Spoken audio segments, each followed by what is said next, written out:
معصیت گناہ انسانوں کو ذلیل و حقیر کر دیتی ہے، کیونکہ دنیا جہاں کی ساری عزتیں طاعت الہی سے وابستہ ہیں۔ اللہ کا ارشاد ہے، من کان یرید العزہ فللہ العزۃ جمیعا، جو آدمی عزت کا طلبگار ہے، عزت تو ساری کی ساری اللہ کے پاس ہے۔ سبحان اللہ۔ آدمی یہ نادان سارے پاپڑ بیلتا ہے، اسٹیٹس کیوں بناتا ہے؟ عزت مل جائے، اور نہ جانے اس کی خاطر اتنے اپنے کتنے بت بنا رکھے ہیں جن کی نظروں میں یہ جچنا چاہتا ہے،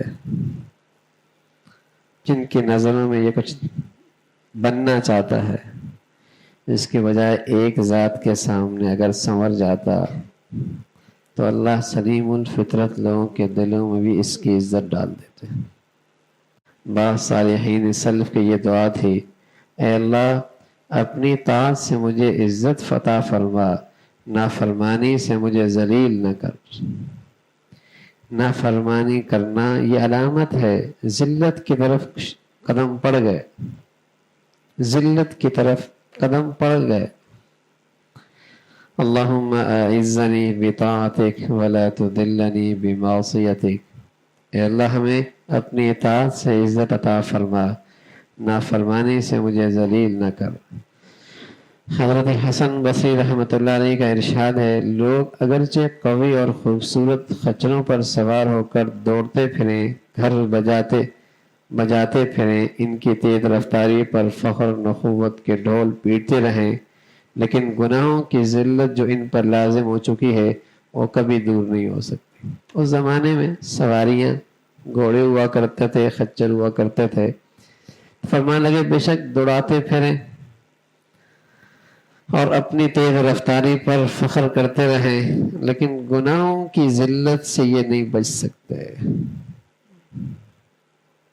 یہ بظاہر عزت کے کتنے بھی نقشے کیوں نہ بنا لیں،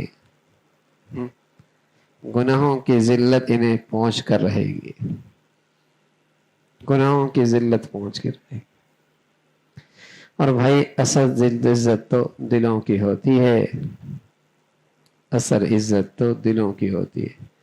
جو معزز ہوتے ہیں نا بھائی، صدیاں گزر گئی ہیں، دنیا انہیں آج بھی عزت سے یاد کرتی ہے، کہتی ہے رحمت اللہ علیہ، کہتی ہے رضی اللہ تعالی عنہ، ہاں، اور اتنی عزت کہ ان کی نسبتوں سے اپنے اولادوں کے نام رکھتی ہے۔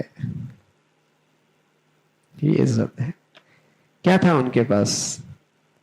گھر بھی کچا، لباس بھی پیمن شدہ، دسترخوان پہ کھانا بھی اونٹ کا سوکھا گوشت جو مہینوں استعمال کیا جاتا تھا، لیکن ان کے پاس طاعت کی عزت تھی۔ صدیاں گزر گئی، عزت دلوں میں موجود ہے، صدیاں گزر گئی، عزت دلوں میں موجود۔ تو عزت اطاعت میں ہے، فرما برداری میں ہے۔